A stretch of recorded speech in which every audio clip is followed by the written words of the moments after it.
G'day guys, welcome to Red Time for another week. I'm Jarryd Barca and Jake Michaels is back from a long trip in Europe. He's very cold, it's the middle of winter, the push for finals is on, but the band is back together. How you been? It is. Well, I missed you on my last episode, and then I've missed three, I think. Been a month. About a month. It has. It's been a long time between drinks. So Did you watch much footy while you were over there? I watched a lot. It is tough, as you know, to keep up with it, but I did my absolute best to watch just about everything. And I got to say, a lot of criticism before I left with some of my predictions, but tell you what, Blues are flying, Dacos flying, Cats, Bombers struggling. Gee, a lot of things coming up, Jake, so far this season. Yeah, pump up your own tyres there. Some people might say that Jake knows his footy, but no, as I said, good to have you back before you jet off again to Paris for the Olympics, of course. So got you back for a couple of weeks before you're away. A couple of good shows. Absolutely, there is plenty of footy to talk, so we're going to get stuck in, Jake. Results from a recent fan survey revealed AFL fans are in favour of scrapping the sub rule, with 64% voting for it to be removed in some form. Now, do you agree with the majority, and is the game better off without the sub rule? Yeah, well, before I answer that, were you surprised with that poll? Because I wasn't that surprised. A few people I've spoken to... I think it's pretty accurate, yeah. Yeah, I get the sense that people... I don't think anyone hates the sub rule, but I think people sort of say, do we need it? And I think that's sort of where I find myself. So why do we have a sub? Why was the sub introduced? Obviously, it's so that if you get an injury, you can take them out and bring someone back in. But I guess the question is, so you're not playing a man short where it's 4v3 on the bench, which is fair enough. That's a disadvantage. But I'd sort of say, instead of having the sub, why don't we just have a bench of 5? Why have four on the bench and a sub when we can just have 5 on the bench? Now, of course, people will say, well, what if you still get an injury and you're playing a man down? Yeah, you will be, but 5v4 on the bench is nowhere near as drastic as 4v3 or 3v2 or whatever else it could be. I don't know why we haven't gone down that path. The other thing is, if we get multiple injuries, if you're getting two or three injuries in a game, you can't have 3 subs or 4 subs. Like, you're going to be at a disadvantage. That's the nature of injuries in any sport. You're going to be at a disadvantage.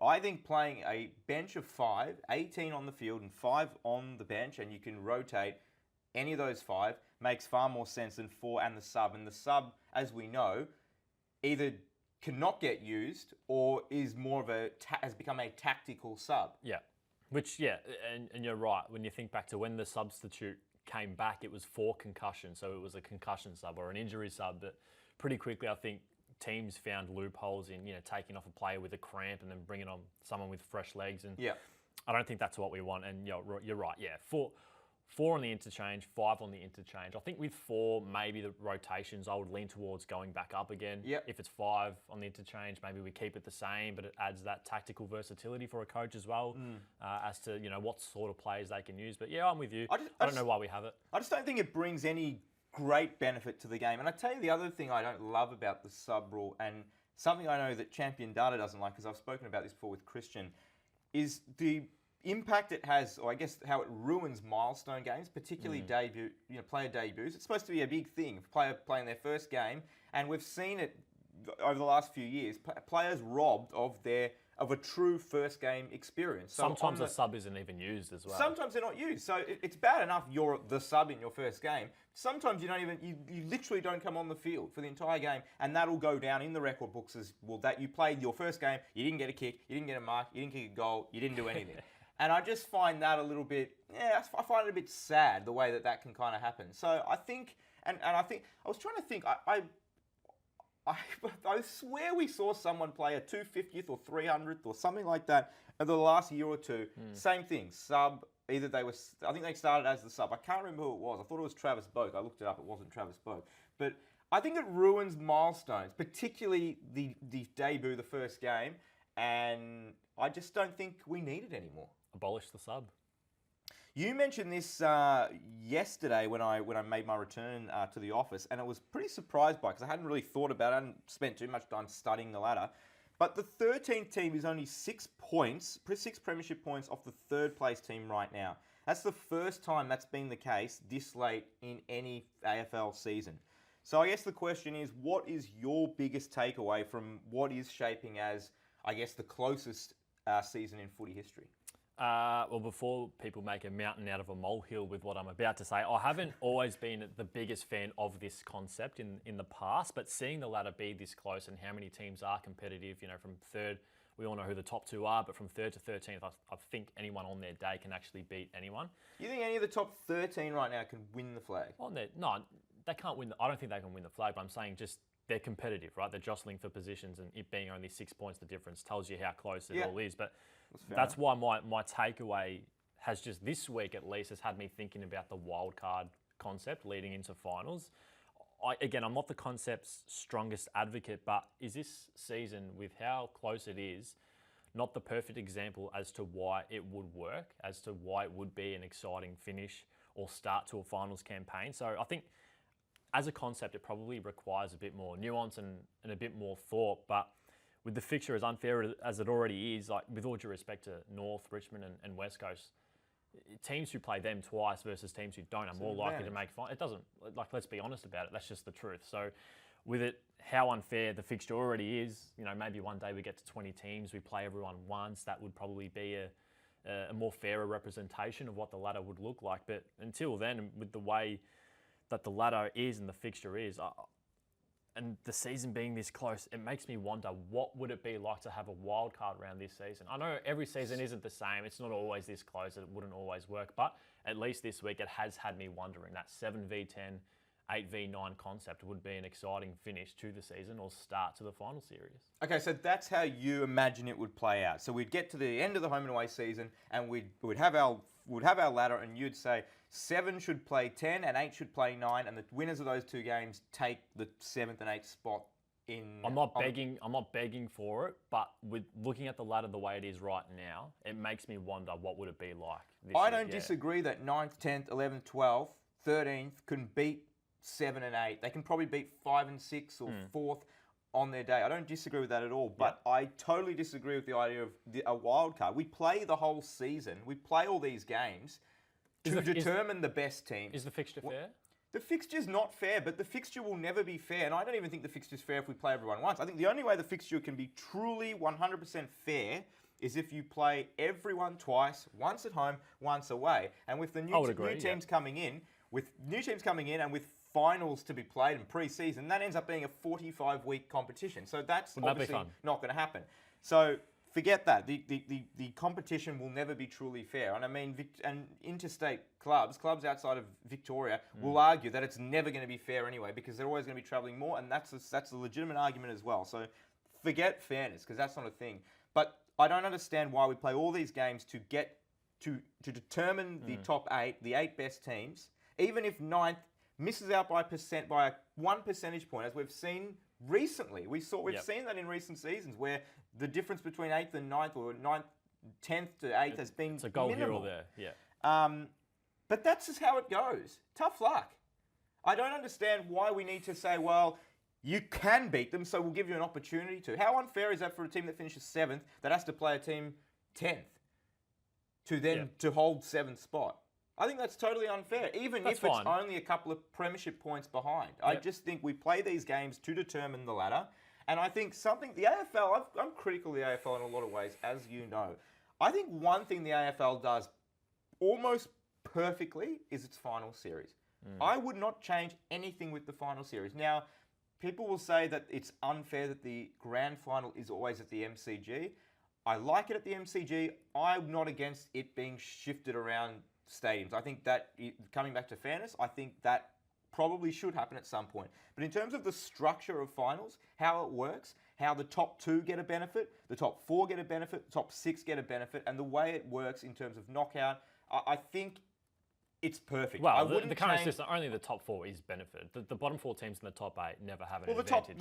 No, because the top 2 have a benefit. And we never see a team win the flag from outside the top 4. It doesn't really happen. So we know that. There's always an advantage. But the top 2 get an advantage because they're hosting and they get the double chance. The top 4 get the double chance. And then the top 6, the 5 and 6 host the elimination finals. Now, of course, the other little wrinkle to the AFL, which makes it unique in the sporting world, is that we play, half of the teams in the league share one stadium when it comes to finals. So a team first v fourth can be two teams that play games at the MCG. We can see it. It'll be Collingwood.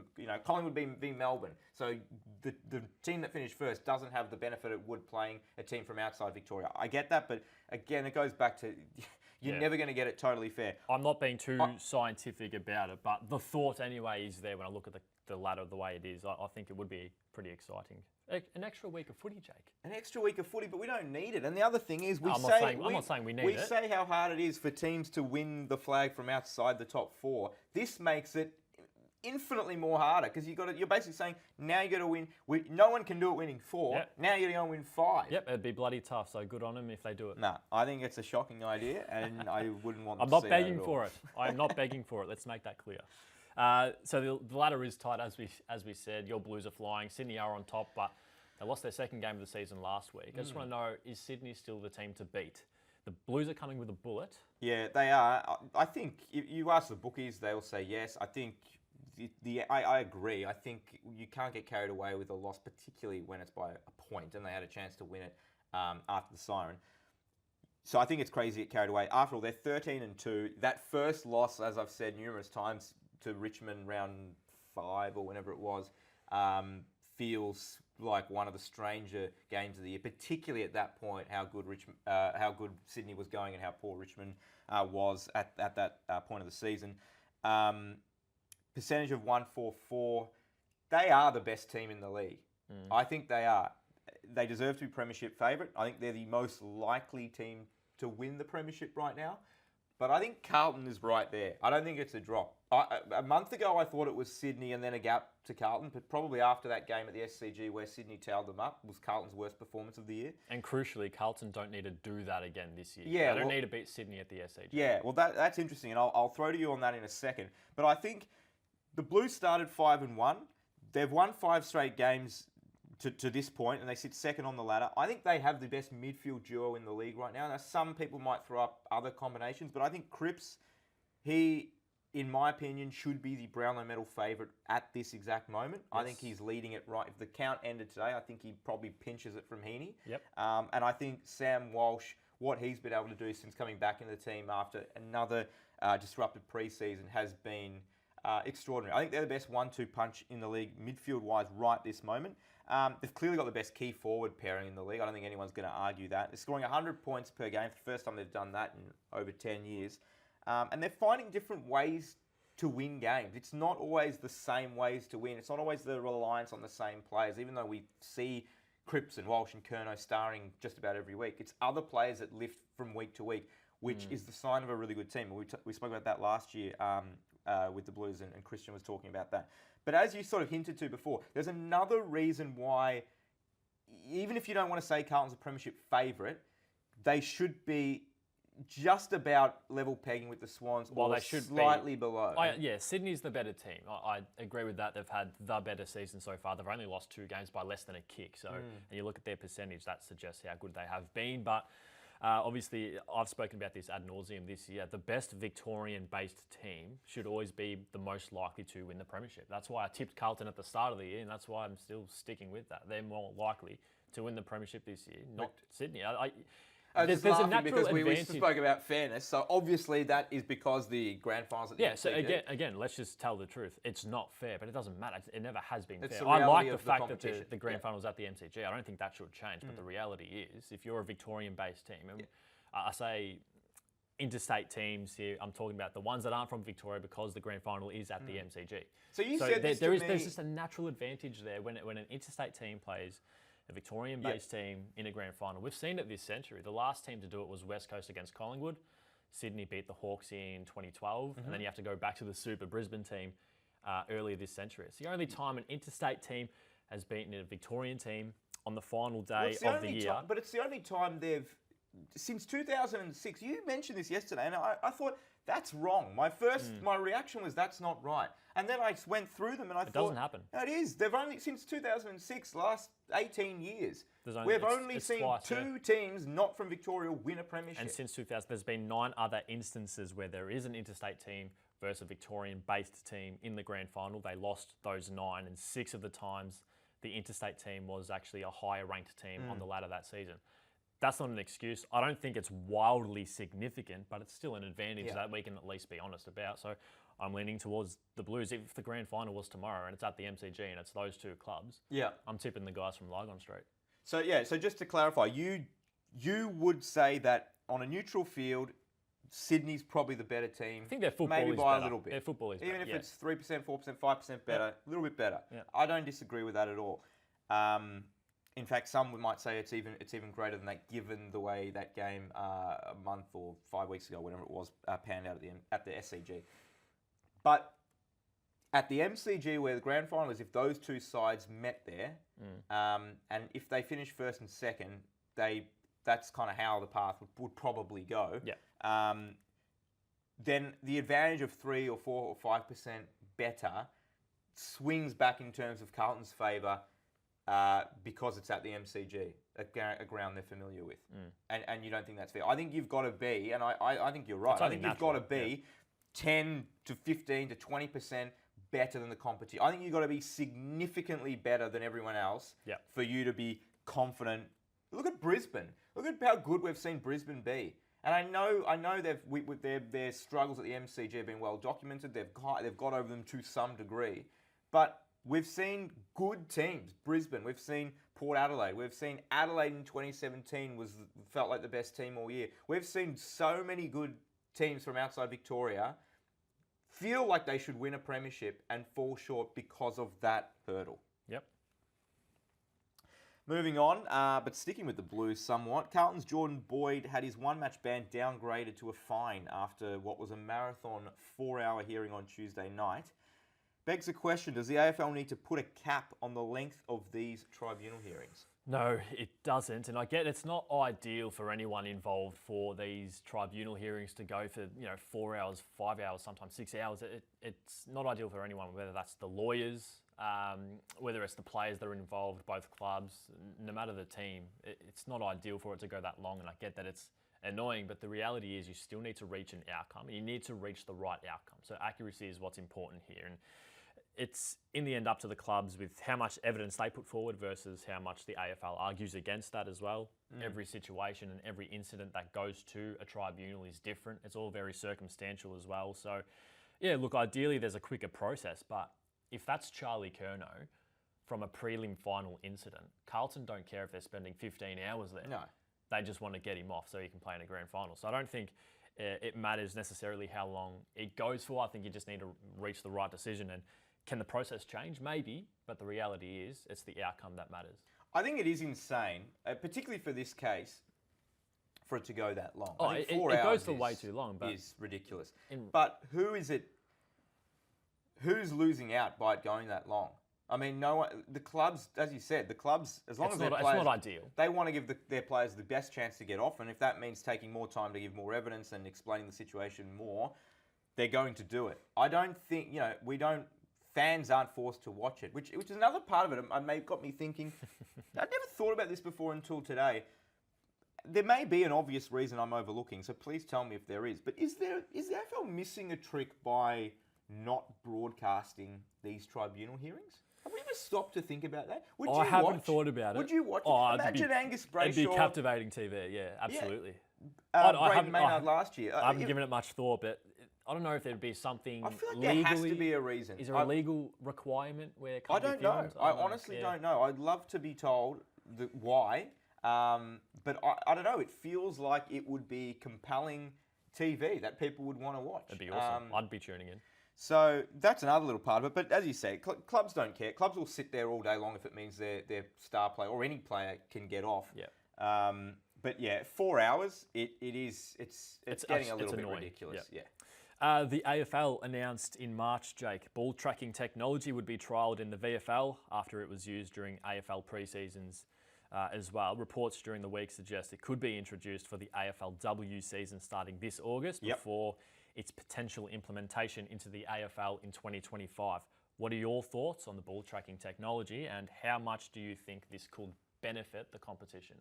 Yeah, well, normally when there are changes, I'm somewhat of a skeptic. I've always been a bit of a skeptic for change in anything, particularly when we have new, let's call it management, and it feels a bit like, well, I got to do something to justify the job Otherwise, why me, if that makes sense? Sure.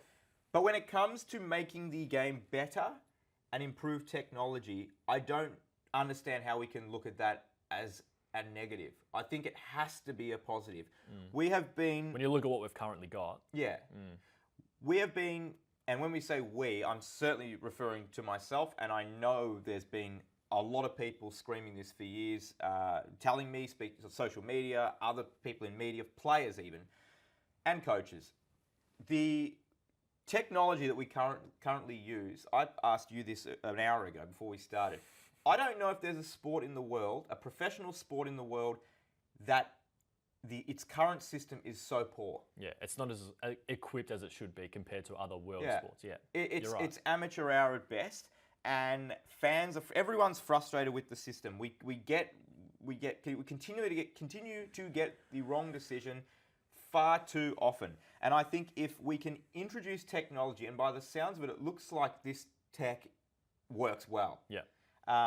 If we can get the decision right more than we currently are, I don't understand why anyone would be against it. And anyone that is, well, it's hypocritical. Because as I said, we've been crying out for a number of years for the AFL, which is a multi-billion-dollar business, to change and adjust and move with the time. So how can we now just turn around and say we don't like it? I think it's a big win for the AFL. And as I said, if it works, and it looks like the early testing, and from what we have seen, and it's minimal, it does look like it can be successful, and I'd like to see it introduced. Yeah, it's about accuracy and making sure we're not making those grave errors, which we sometimes do see in the sport. And it's a big but, I think it needs to stay to scores only. And so what the ball can do is obviously track, allegedly, it's supposed to track the distance and the speed, and whether it passes the goal line, whether it scrapes past the post, whether it's touched the fingers of a player.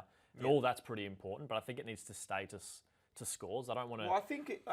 don't go back at the start of the chain and say, was the ball out of bounds on the wing before that even happened? I think we don't want the game to stop too much. Yeah. I think we need to stay with the scores. I think scoring is the most important. If the ball happens to be out of bounds by a millimetre at half back, I think that's ridiculous to bring it back. I still think we need to use the field umpires. We have the boundary umpires there to make those decisions. Keep it the same as what we have in terms of the score review, but the technology just improves so we get more accuracy. What about if it's a shot for goal? What about if it's a shot for goal on the boundary and it's out by a millimetre? Are you happy for that to be overturned and it's a throw-in? Say that again? Someone takes a shot from goal on the paint of the 50 and it's out by a millimetre and it goes through for a goal. You're happy for them to say, that ball was out by a millimetre, it's not a goal, it's a throw-in. That's interesting. There's a grey area because it's still a shot for goal, but it's in scoring. Terms of being the boundary line. Yeah, that's interesting. Maybe because it is a scoring involvement, then maybe you could do it. I don't know. It needs work, but I tend to agree with you. I wouldn't want to be going back. It's a no-brainer. I wouldn't want to be going, but then some people will say, if you're going to be going back one kick, to go back, there was a hand pass that was 1 millimetre out of bounds, and that came in, and then he kicked a goal from there. So how's that any different to 10 links in the chain back? Yeah, I get it, but I think we can get really, really in the weeds here, and that's when it will really slow the game down, when we're going back 30 seconds, 40 seconds. Which I don't think they're going to. I don't think we need that. I think it needs to used successfully. I think it's long overdue to have this technology in our sport. So I can't wait for it and excited by the prospect. Hey, a question I always love asking, quick one, short and sharp. Who is it a big week for? Short and sharp. I took a player's angle when I read this question, Jake, and I tossed up Darcy Moore and how he responds to his critics. I tossed up Logan McDonald missing that shot after the siren, out of contract and not firing on all cylinders. But I've picked out Rory Lobb. Now, he played as a key defender last week and looked pretty solid down there as well. Yeah. Picked up 7 coaches' votes, so he played quite well. He's been out of form as a forward, obviously. He's plenty of contract chatter throughout the season. I just love the fact that Beveridge swung him down there. Now, he's always shown that aerial capability, but that was only North Melbourne last week. They're not the most daunting forward line in the world, with all due respect to them, but he gets Port Adelaide this week. It's a better forward line. It's a bigger test for him. And then the week after that, he has Carlton, and there's no bigger test as a key defender than coming up against those Twin Towers. So he's got a big fortnight, and I'm really looking forward to seeing what he can do. And if he can prove himself and use the back half of the year to sell himself as a more versatile player, well, what happens to his value? It skyrockets. So he's been criticised heavily all year. I'd love nothing better than for him to relish that opportunity and become a really versatile player.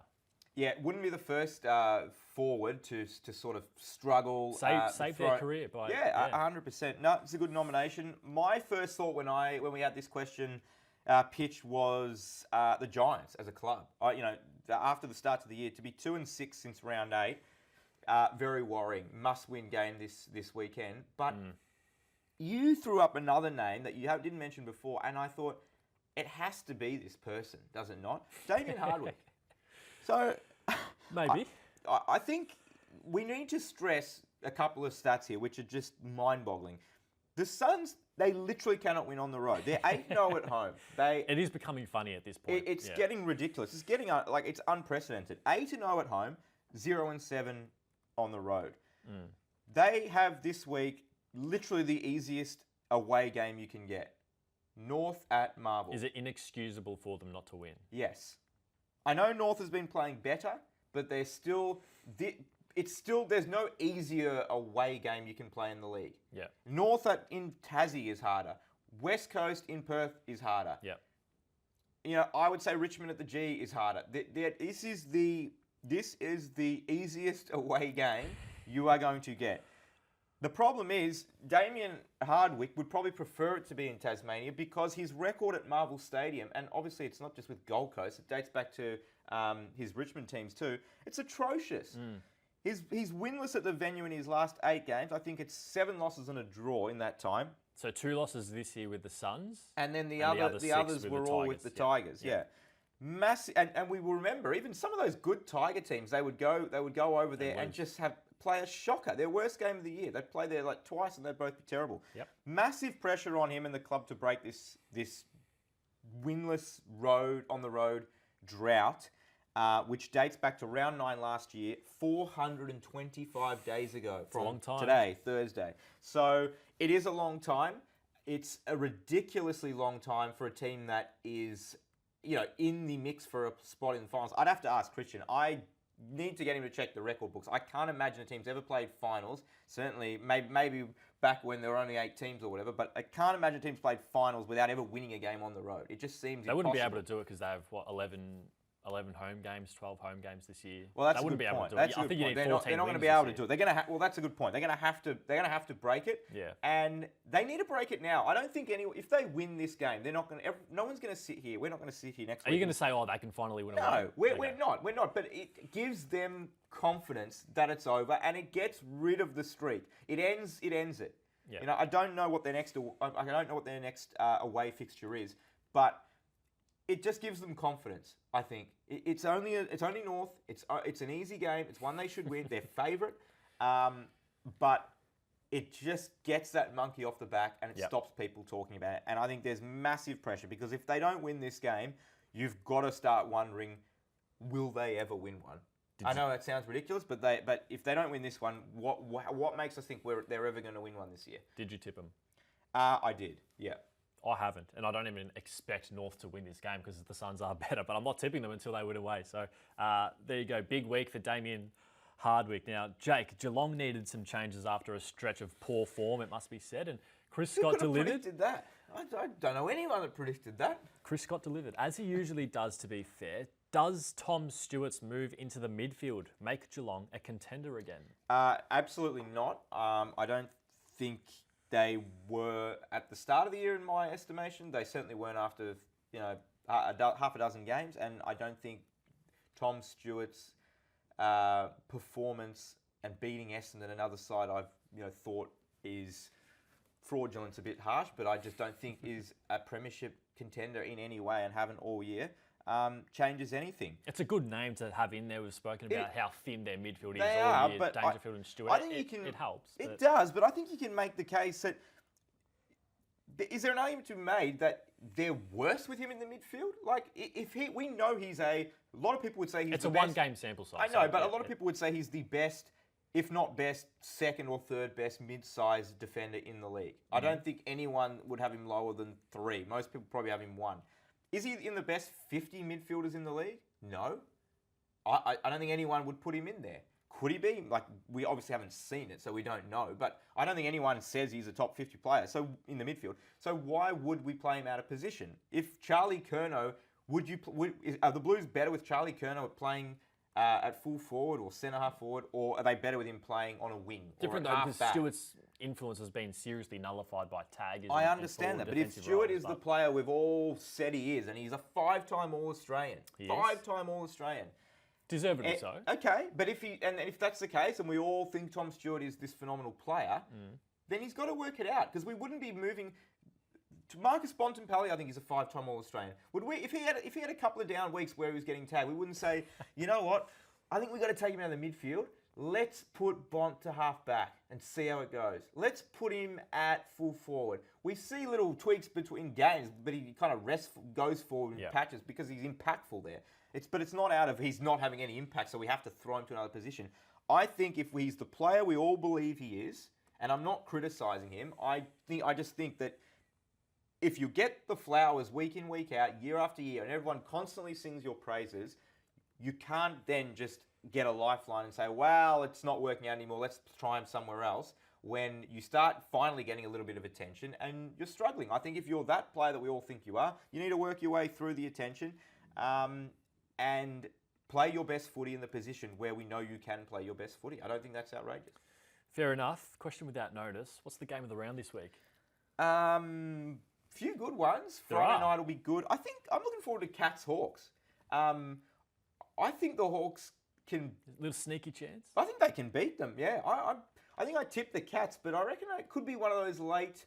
they couldn't lose. I've done a few of those little 20-minute before, go into the Footy Tips app and just change over. I reckon it could be one of those this week where I go with the Hawks at the 11th hour. Yep. Interesting, I didn't actually realise, because I was away, I wasn't actually checking the fixture too much. GMHBA, when's the last time these two teams played? So 2020, during COVID, they played there, not in front of a crowd. So I mentioned this on Tuesday. Before then, it was 2006. So the last time the Hawks were down there in front of an actual crowd was 2006. So they don't play there too often.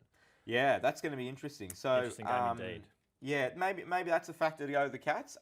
Look, I think Geelong desperately needs to win this game. I know they won last week, but I think they need to win these games. Hawthorn is a good team, but if Geelong wants to be playing finals and really thinks of itself or considers itself as a top-tier team, it needs to win. A lot of finals implications do start now, given how close this ladder is, as we've spoken about. I'm looking to Friday night, Essendon and Collingwood. I think this game is going to tell us a hell of a lot about both teams, and I do believe that the loser will find it extremely difficult to play finals. They both have really difficult fixtures from here, and regardless of who loses, I think Essendon won't make it.